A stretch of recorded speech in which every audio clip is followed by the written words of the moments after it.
আসসালামু আলাইকুম রহমতুল্লাহ বরকাতুহু।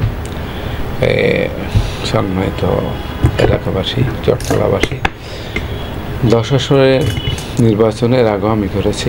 10 আসনের যারা আছেন বসবাসরত ভোটার বিন্দু, তারা চায় বাংলাদেশ একটা বৈষম্যবিহীন কল্যাণকর রাষ্ট্র প্রতিষ্ঠা করার জন্য। এর জন্য তারা একটা ফেয়ার নির্বাচন চাচ্ছে। আমরাও চেষ্টা করতেছি যে এই আপনার বাংলাদেশের 53 বছরে যেই ধারায় নির্বাচন হয়ে আসছে, যেখানে কালো টাকা বেশি শক্তি মুক্ত একটা নির্বাচন জনগণ চাচ্ছে, আমরাও চাচ্ছি এই জন্য পিআর পদ্ধতি যেন নির্বাচনটা হয়। 10 আসনের মানুষ আসলে বঞ্চিত, 53 বছর ধরে বঞ্চিত।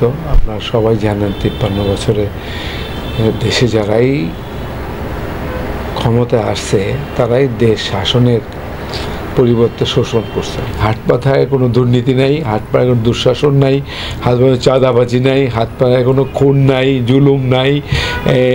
এই কারণেই বিগত 53 বছরে যারা ক্ষমতা তারা যা যা করে আসছে তার সম্পূর্ণ বিপরীত হলো ইসলামের বাংলাদেশ। এর জন্যই আমি আশা করতেছি হাত পাখাকে এবার জনগণ বেছে নেবে।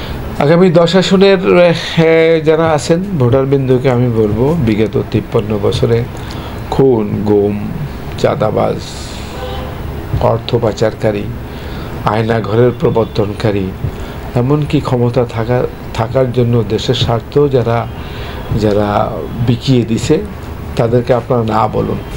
একটি কল্যাণকর রাষ্ট্র গড়ে তোলার জন্য সৎ, যোগ্য, দেশপ্রেমিক একজন মানুষ দেখে তাকে আপনাদের রায়টা আপনারা প্রদান করুন। আপনারাই পারেন আপনাদের ভোটের মাধ্যমে এই দেশটাকে একটা বৈষম্যহীন দেশে গড়ে তোলার জন্য, 10 আসনের এলাকাবাসীকে উন্নয়ন করার জন্য আপনারাই পারেন একমাত্র এটাকে সংশোধন করতে।